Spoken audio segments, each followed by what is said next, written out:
Hey everybody, Keith here. Hey, I wanted to talk to you guys today about languages. Everybody seems to have all this confusion about all the paperwork they get through the courts and everything, and all the legalese, mumbo jumbo, and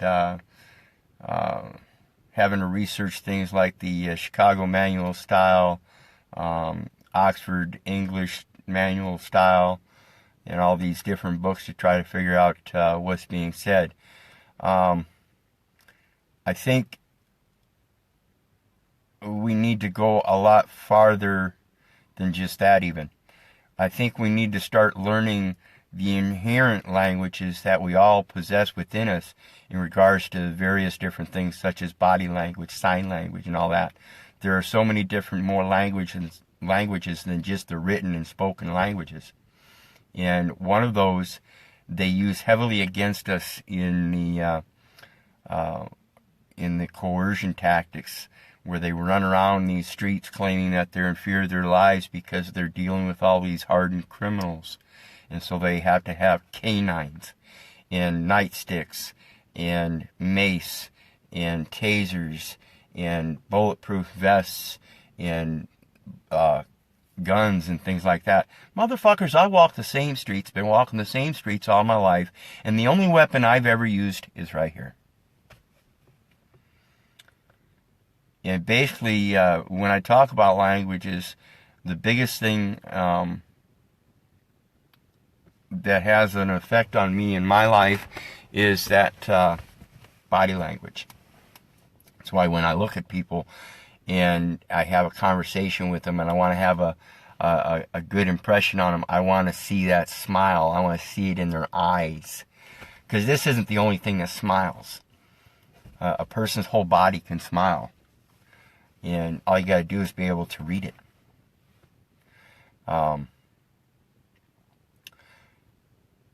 When we go to these courts, when we deal with these lawyers, when we deal with these cops at the roadside and stuff, we have to be able to act as kings and queens. We have to be able to show that in our body language. My biggest problem has been my anger all my life. I get pulled over and I start getting pissed and I start getting all these odd fucking looks. And I'm slowly but surely getting over that. I'm slowly and truly becoming more and more diplomatic. And that's another thing I want to point out, even in our own language when I talk about the written and spoken words. In the spoken word, there are many languages. And you can tell that by the way another person speaks. My language has changed quite a bit over the years. Like I said, it's no longer the belligerent language. At times that still pops out, but it's becoming more of a social and intelligible language that I hope will get my message conveyed much smoother and with much more passion, despite the non-passion in it. Hopefully you can see the passion in my face and my body language. And so when we go into these courts, we have to understand that there's just more than the one language, and we have to be able to listen to all of them. And so when we go into these courts and they say, all rise, in the future, when I present myself, I'll not have a seat. I've learned that denotes the dead, and then they ask you to rise, and they're summoning you to rise. So from now on, I will stand, and I will show that I have standing as a king. So when I walk into any courtroom from here on out, I will remain standing. I will retain my standing. I will retain my right to stand and not do as they ask and have a seat, please. No thanks. I'm fine. And then, when they ask me to take my hat off, no thanks. When they ask me to approach the bench, no thanks. Because I understand people, that's what they're doing. They're asking you to do things and you're saying, okay, sure. If you go to Walmart and you buy something, you start walking out the door and they start accosting you, wanting to see your receipt, and you put up with it, that's your acquiescence. But me, I don't put up with that. I keep on walking. And they, sir, I need to see your receipt. Call cops. You're the one that wants to contract with the cops, you call them. I ain't. Just like I don't want to contract with you again. I just got done contracting with you and I've got a receipt and now you want to see my receipt. Sorry.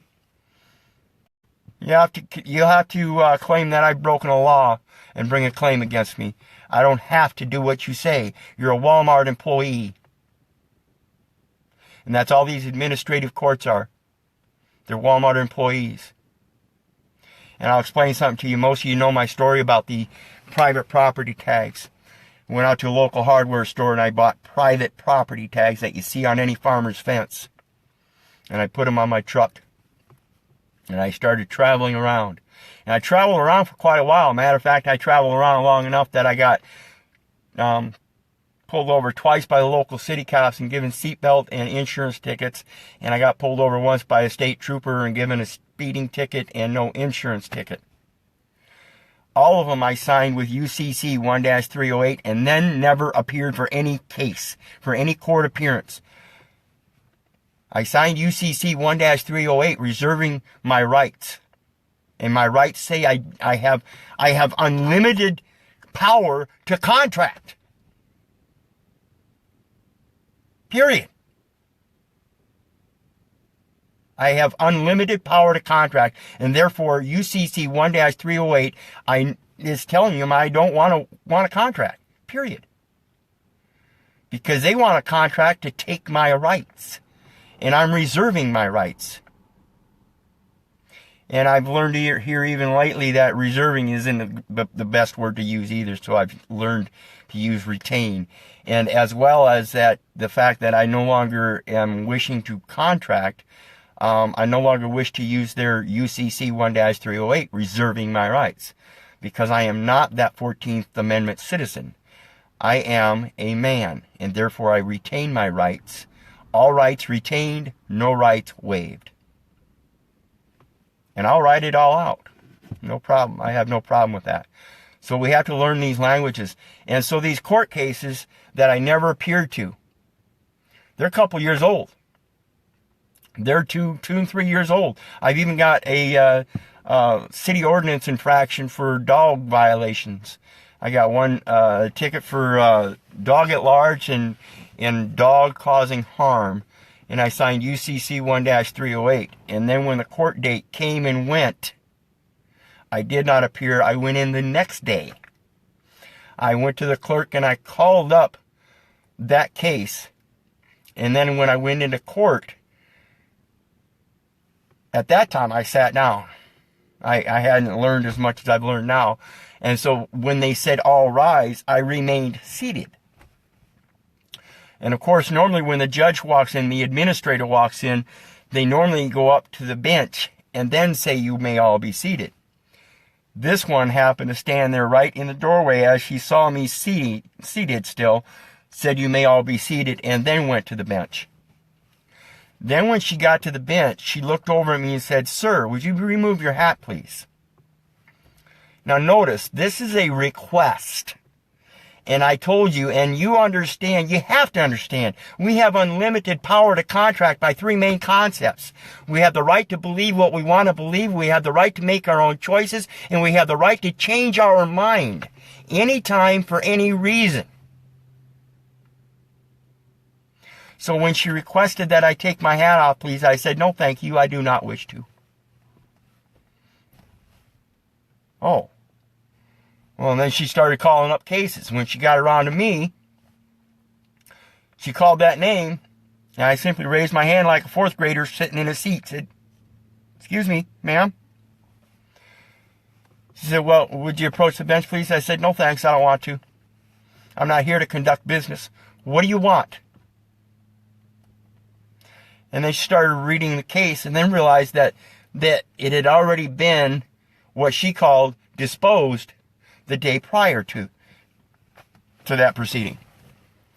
And so she clarified this. She said, well, I guess these have already been disposed of. And now, think about that word, disposed.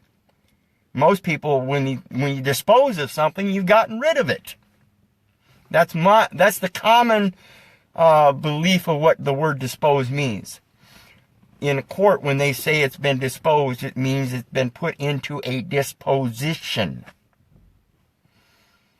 So, learn the etymology of the words. Disposed means you've gotten rid of, you've moved it. You've gotten rid of it from this place to somewhere else. It's still there. So when you dispose of your garbage, you've just gotten rid of it from your place and moved it somewhere else. That's all that is. So, hey Troy, good to see you too, buddy. Thanks for listening. So when we get to these courts and we ask about these things, we've got to ask the right questions. And we've got to listen to what they're telling us. So when she said disposed of, I immediately asked her, well, what would that disposition be? Oh, obviously surprised again that she knew, that somebody knew what she was talking about. And she said, well, you've been found guilty. And then she turned around and said, or actually she started in with the fines and stuff. And I said, well, how can you find somebody guilty if they weren't even present? And she said, well, you can file a motion for such and such with the clerk of courts across the street, and we'll just postpone this. I said, no thanks. I still don't wish to contract. And then walked out. Now, mind you, this was 3 years ago. And I've since been pulled over, arrested by the county sheriff, and tried, convicted, served the time, and been released. And none of those tickets have ever appeared. None of them. Not even for collection. That's your unlimited power of contract at work. You sign that UCC 1-308, that's telling them that you understand your unlimited power to contract. So when you acquiesce and then turn around, even after you've signed UCC 1-308 and appear in court, you've now accepted the contract that you just turned around and signed UCC 1-308, reserving your right not to.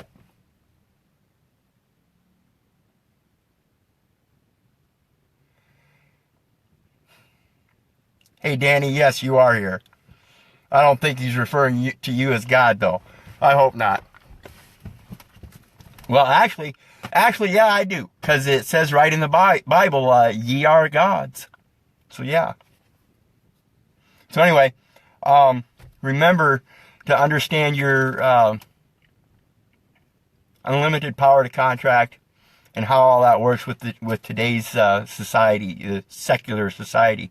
As long as you remain with your beliefs, your choices, and your right to change your mind when and for what you want. That's your unlimited power to contract. Hey, Walmart, fuck you. Hey, U.S. government, fuck you.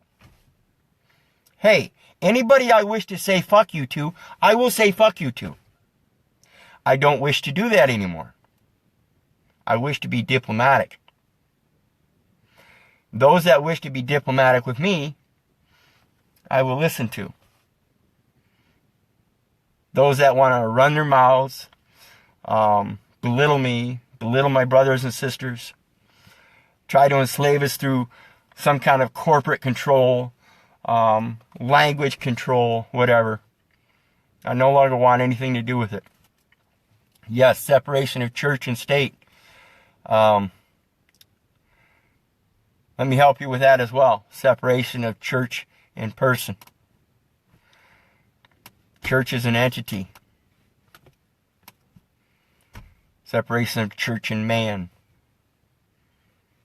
Spread the spirituality through all religions. How's that? How's that stew the pot? Fuck religion. I'd rather stand up for humanity's or mankind's spirituality in that we're all brothers, no matter what religion you hail from. Same with the thing with the borders. Fuck them borders. God gave man dominion over the earth, not a portion of.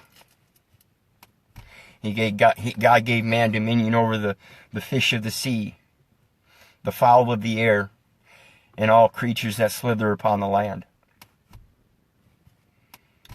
Yes, child of God, under that authority, because we are supposed to be stewards upon this earth. And that's what I'm talking about. There's more than just one language. And there's more than just one language according to mankind. Because if you've seen any of my videos here recently, you know I'm a rescuer. It's great to be able to learn the language of the creatures around us. You want to expand your mind, expand your soul, expand your spirituality. Reach out to all spirituality, not just religion. You'd be amazed at how much spirituality you find in animals. They have a deeply ingrained faith in mankind, if mankind would show it. Hey, that's all I got for now. Thanks for everybody that listened. God bless. Love y'all. Remember to learn all languages. It'll be a whole spirit world of good. Have a good day.